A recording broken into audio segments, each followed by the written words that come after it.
Welcome to Dorian Destination Season 2, Episode 11. I am Franco Interian, and this is Shannon Somerville. I am Shannon Interian, was Shannon Somerville, and I'm so happy to be here. Thank you so much because I adore my husband, and I love everything he does for me. Every single thing he does for me. Anyways, we have so much travel news for you guys. It's going to be insane. It's going to be insane, babe. We have so much information, and you do not want to be here. Yeah. But this is fine. This is fine. We're gonna get through it. So do you want to start us up with the first one? Yeah, let me make this a little bit bigger. Okay, so in travel news, Italian village restricts access to Instagram. It's like an Instagrammable church in, actually, I have to say this, in the Dolomites, and it is the Santa Magdalena Church. And it's the really tiny, beautiful church that's like in this beautiful mountains. It's like right on the border of Austria. It's absolutely stunning. And so I love that they're doing that. I'm sure people are just going in there to take their pictures and leave and not respect the culture. So. Yeah, well, I mean, that's why it matters, because it says here local officials say that the area has been overrun with traffic, illegal parking, trespassing. Yeah, because there's no parking lot. Like the church is in the middle. Yeah, it's in the middle of a valley. I mean, you're going to see the B-roll that I'm putting on. It's just in the middle, so you can't really drive to it. So I'm sure, Yeah, it's crazy. It's another like place that's going against tourism at all costs. I think Italy's going to be the first country to really start limiting tourism, because they're just so overwhelmed. And again, me with over tourism, I hate it.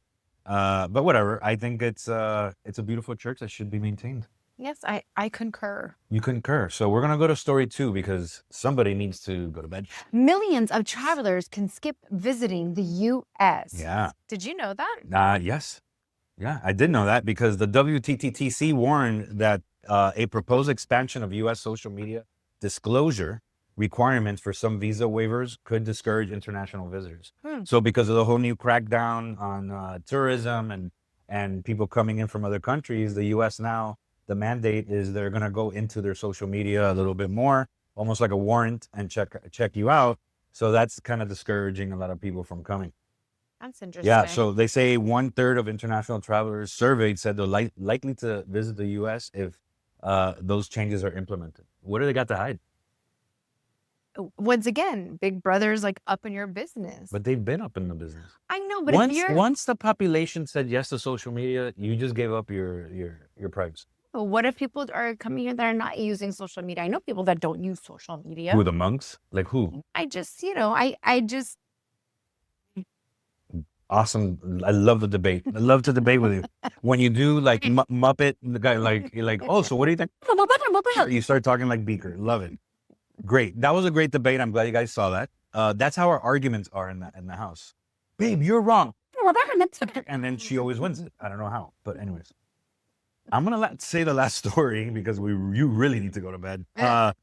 Bangkok is the world's most visited city. Did you know that? I know that it's up there. Yeah. I will say that. Yeah. So in the latest city situation, while separate 2026 bookings data still puts Bangkok on top of future demand, even for this year, they're still on top. That's amazing. And why is that? Is because it's affordable luxury, strong food, nonstop airline connectivity, shopping, nightlife, temples. They have pretty much. They have everything. Yeah. That's gonna be my solo trip. I'm gonna go to Bangkok and then I'm gonna go to Japan. All right. The trend is that Bangkok works for every budget, which I agree. From backpackers to luxury travel, and which is why it keeps outperforming the rivals. No, yeah, and I just think it's a great little city. Yeah. It's fun. Like, You've been there? No, I have not. Yeah, that's why I want to go. Yeah. But I heard it's great.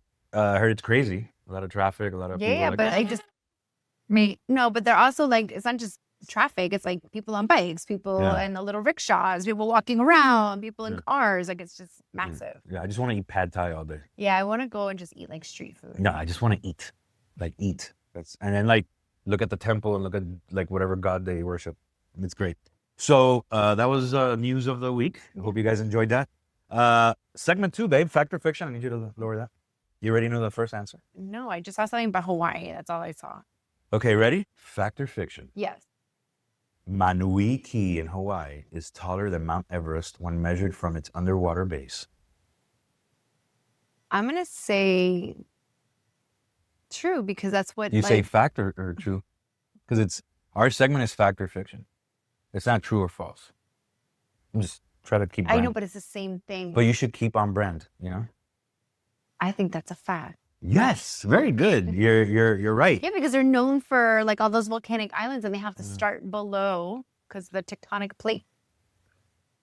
Could you say that in Muppet language? All right. So Everest is still the tallest mountain above sea level, but Kamoia Key rises roughly 10,210 meters from the base to the summit when measured from the ocean floor, which is taller than Everest. I lava you. I lava you. Don't too. you remember I lava? Like that's what happened. I lava you. Yeah, No, but that's the tectonic. yeah. Then one came out because it was growing from underneath the water because that's like a high mountain underneath. That's good. kind But of. you are so delirious right now. It's amazing. Babe, you want to do the host lines like very tacky? Go say it. I thought I could. Oh no, yeah, I'm sorry. I'll do it. So Everest wins by sea level rules, but Mawakokiki wins with count that I can't even say it. I'm tired too. Anyway, so let's go to the second one. Ready? Roughly 60% of the world's population lives in the northern hemisphere.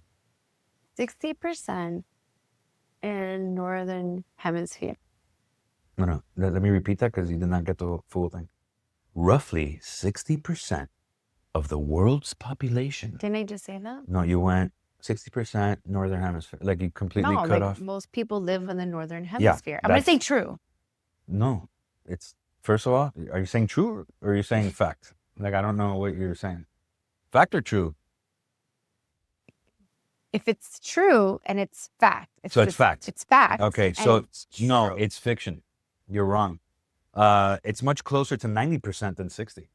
So 90% of the world's population lives in the northern hemisphere. I feel like that's a trick question because I still got it right. No, you didn't. You didn't get it right because I said 60. No, if you would have said like under 50%, then and I said like I feel like that's still more. You got it wrong. That's fine. Let's let it go. All right, next one. Parents in the U.S. consistently rank as the world's unhappiest. In the U.S.? Yeah. I would say yes. Factish. It's factish, and I'll tell you why. True. American parents have been True-ish. found to have one of the largest happiness gaps compared to non-parents in cross-country research. Important nuance is that it does not mean that all U.S. parents are miserable. It means that the gap between the parents and non-parents is especially large. So basically, the non-parents are living in La La Land, Okay. and then the parents were just drunk. No, I'm sure like Yeah. having children is nice. It is. What's with the Robert Downey? Because Robert Downey I'm going into glasses? I'm going into my phase now that I just want to be like Bono, you know, just Got it. you know, I want to tame all those wild horses. I want to just be your one. Are you seeing what I'm doing here? I'm throwing out YouTube. Okay, ready? Iraq is the oldest country in the world.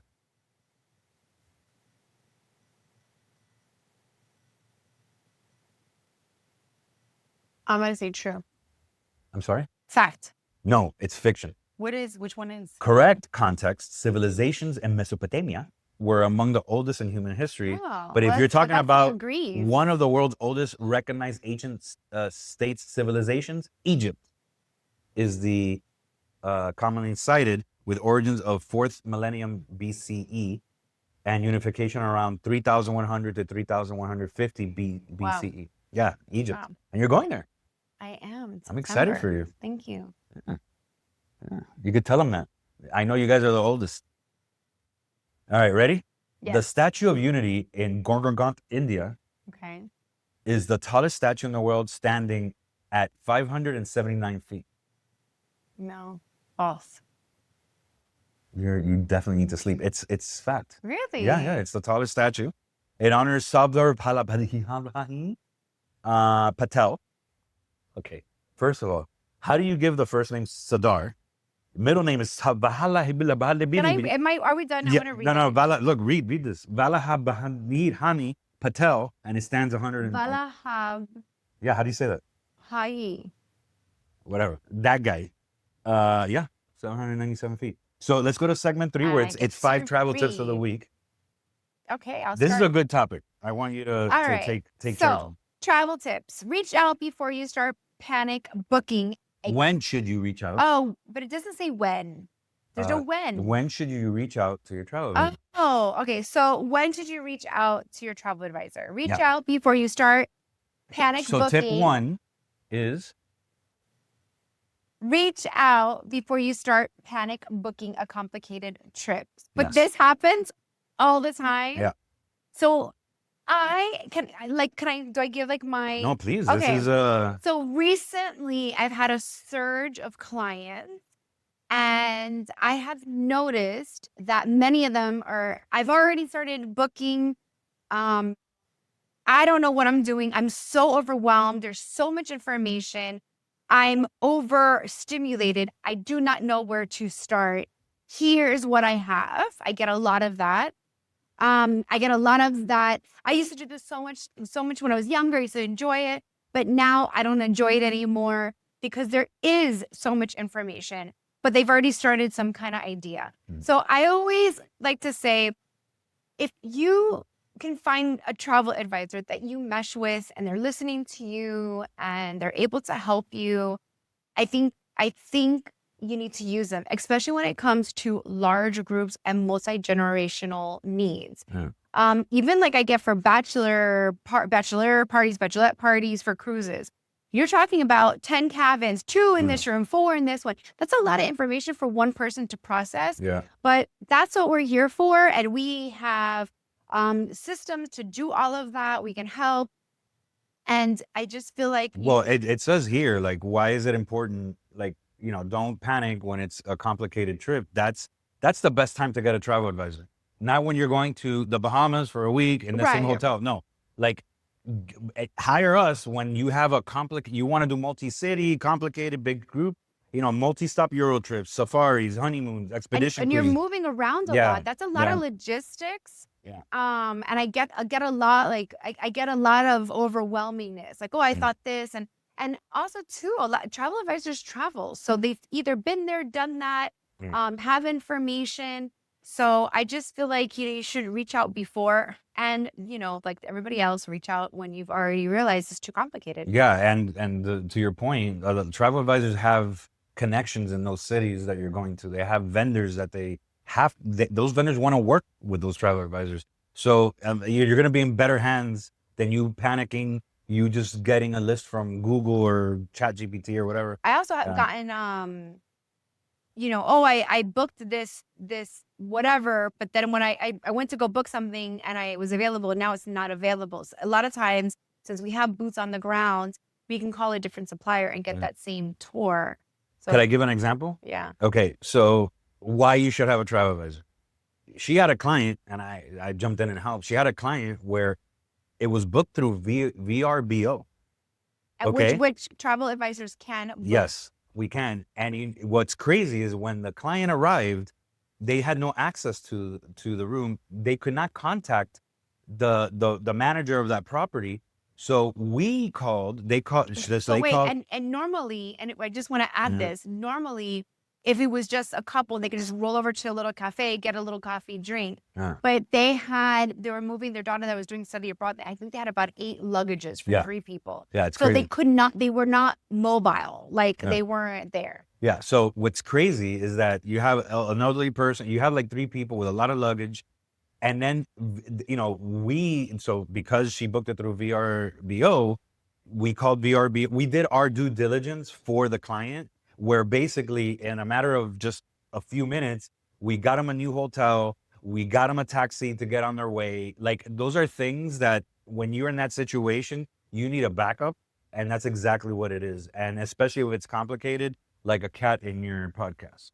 So yeah, definitely. So let's go to hack number 2, babe. So this drives me insane. Like, when else should I reach out? When you want perks, VIP treatment, or insider access, we do not get deals. Many times we get the same price as you. Sometimes we get a better price. The difference is is that we work directly with these suppliers. So with that, because I work with suppliers, I was able to get a couple transfers that are usually $100 or more for free because I work with the supplier. I give them a lot of business. They were able to help me out.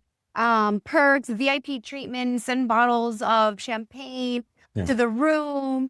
And also too, like another example, I always say get a private driver. Given it the same family that got stuck yesterday, they wanted a private vineyard through the Prosecco region.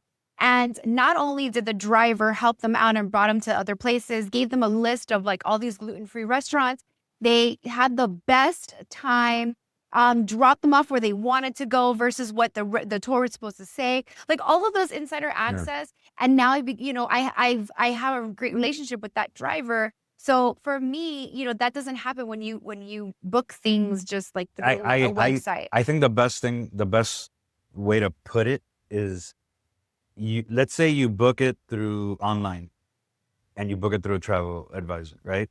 Once you book it online, that's it. That's your trip. Whatever you experience over there, you're going to have to deal with it, right? A travel advisor in many ways is like an insurance and an upgrade. Why? Because that person's going to be with you the whole, at least how Dorian Destinations does it. We're with you in your whole trip. Anything goes wrong, we got your back. Not only that, when you get to your hotel room, you're going to have a bottle of champagne. It's like making, for the same price, you're just making your experience stress-free and more VIP treatment. Which to me, I know luxury things like, staying at the nicest hotel. And that is, yes, that's great. Awesome. But when you have somebody that is following along your trip, making sure you're getting picked up, that you don't have to stress, trying to get you refunds that were, let's say something didn't work out and that you're enjoying your trip. That's why you're hiring somebody to take off that stress. That to me is luxury. Yeah. And so those are just added bonuses. And it's just different. I feel like it's like your butler while you're traveling. Hey, I need this. I got you. Boom. And we take care of it. That's what I like to say. It's a concierge service. Yeah. I just can't say that word. That's why I say butler. Oh. All right. So hack 3, reach out when the rules, risk, or disruptions feel overwhelming. So that's another thing, what if I book this? Do I get a refund? And I get that all the time. When I do fully refundable, it's more money. And I'm thinking, yeah, that's an extra money for insurance. If you need to cancel, that's why I do all my stuff with fully refundable. Accidents happen, things happen, flights get delayed. So you want to make sure that you have those rules in place. And that's why we're here. We're here to protect you. Yeah. And it may seem an extra $50 is too much, for that protection. But in the long run, it could be protecting you for hundreds of dollars. Yeah. And so that's why we're here, to give you like a bit of a peace of mind and all of that, and not to make risk. And you don't want. Well, to your point, what a travel advisor is when the shit goes bad in your travels, and things happen, instead of it being loaded on you, you're just shifting it to the travel advisor, because that's where she earned the money. And it's funny, I even said this before I even did this research. When that happened with the client, and God knows she was focused and getting it done. It is stressful, but she was on it.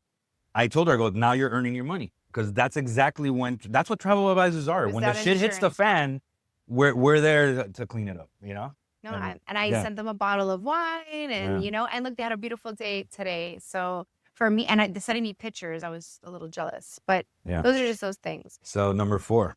Reach out when you don't have time to research well. So that I would say is a good 90% of my travelers are busy professionals.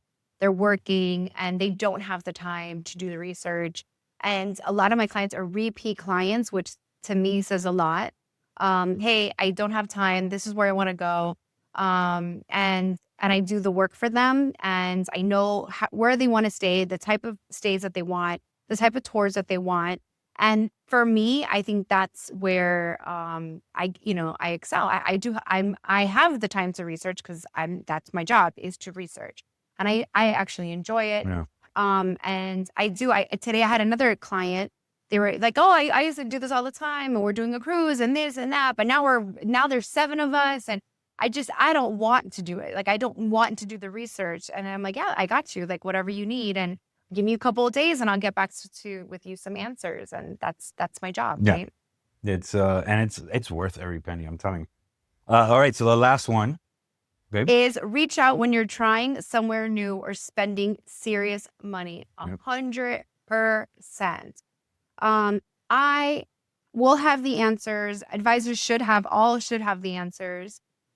This happens too when we're doing multi-generational or like safaris. Those are thousands of dollars. Safaris, a lot of river cruising. There's so many river cruises. Now a lot of people are getting more keen to smaller ocean liners. So it's like, which ocean liners do I do? Which one is this? I'm about to put down a pretty penny and I want to make sure that this is the right for me. That's why we do ship inspections. That's why we do fam trips. A lot of people are like, oh, you travel all over. Yeah. I'm putting in the work. It's work. Yes, I'm having a great time, but I'm also doing the research for you before you go. We went to Morocco during Christmas and we did a little bit of luxury and a little bit of like back and forth. And I wanted to just feel, all different levels of traveling. And now I'm doing 100% luxury going back. I did that. I'm proud of that trip. Yeah. So that's why we do fam trips, ship inspections. We taste the food, eat the food, check those things out, and those things matter. So, Yeah, I think again, going back to you're spending a lot of money. This is a big investment. It's like let's say you buy a car. You're gonna buy a warranty, right? Bumper to bumper, because you're spending so much money and it's a cost. You want to make sure you're protected. That's what a travel advisor is. That's what it is. Travel advisors are making sure that your money is well invested and that because you don't want to go on this trip that you spend so much money on stressed and pissed. So you want somebody to take care of it for you so you could actually enjoy what you pay for, get return on investment. Yep. Yeah. So that was a great segment. I love that one. All right. Our fourth segment. The best You want to bring up the most luxurious pools in the world. Yes. It's the summer, so you're going to be poolside. Right? A lot of people are going to be poolside. So we figure, why not show you the best pools in the world? So this is a famous one. Everybody knows when they've seen Singapore, they've seen that beautiful large hotel with the beautiful oval kind of shaped pool that's on the roof. It's all on the roof. And everybody, it's like the most famous infinity pool. It's the wow factor, and that's the Marina Bay Sands in Singapore. Yeah. I'm a little nervous, but yes, that is like a famous one. Yeah, I'm afraid of heights. So I can tell you right now, I will take everyone's word for it. I will not be doing that. Especially they have like earthquakes and stuff. You know what I mean? Like I've seen videos of earthquake where like that pool, and I'm like, no, I'm not doing that. There's no way. And then it's like there's death. I don't want that. Okay. Yeah. So, but yeah, it's a beautiful pool. I mean, if you look at it, it's one of the reasons why it's there. It's not just an infinity pool. It's actually a symbol of a skyline for the city. So it's one of the most famous. Go take number 2. I cannot do this. They're Oberoi. Yeah, you do. Udavillage in India. That's and really so they're known for those beautiful, like very geometric shapes pools. They're beautiful. They're like by the palace. Beautiful, they're just one of the most photographed. You've seen them if you've seen pictures of India. They're really, really pretty. Yeah, it's one of the most photographed places in India, actually, that place. It's a great place for romance and ultra luck escapes, according to Condé Nast Traveler. And it's a palace-style pool. Yeah. Oh, man, imagine the curry pool. He's just thinking about food now. Back to pools. Back to pools. Jade Mountain in St. Lucia. This mountain is famous for private infinity pools in open-air sanctuaries facing the pitons. Really pretty. So yeah, get your personal suite, and then you have your resort amenities with your beautiful pool. It's hyper romantic, babe. Yeah, it's not just romantic. Well, St. Lucia, like St. Bart's, all those. Yeah, really but what? pretty. Like, how do you describe hyper romantic? I just think like it's very like secluded and exclusive. So it's like it's like there's nothing but to do just to be together and be hyper romantic. Romantica. All right. Great. Love it.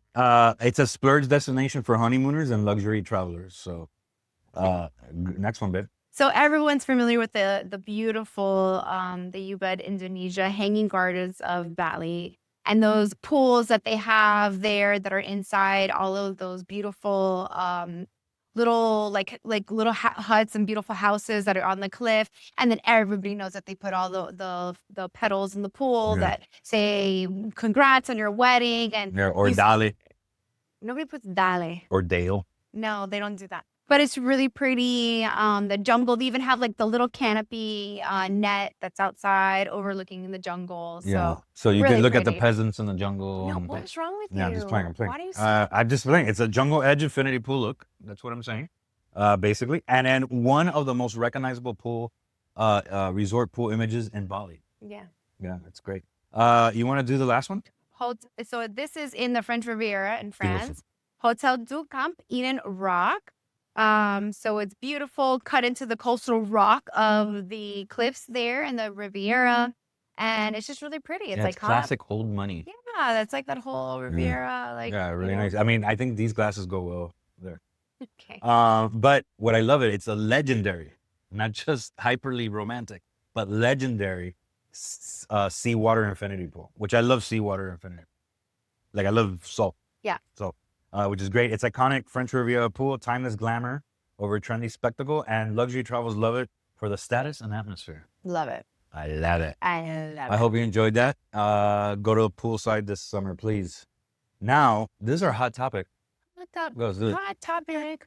So, this is a good question, babe. Okay, because I'm not gonna lie. This is something we need to talk about. Hot topic, travel hot topic this week is do adult kids ruin their parents' travel?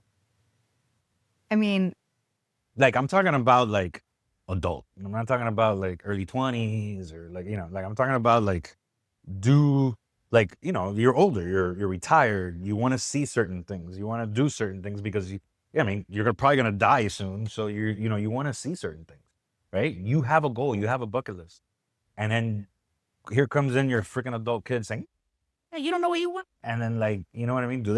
You think they ruin that?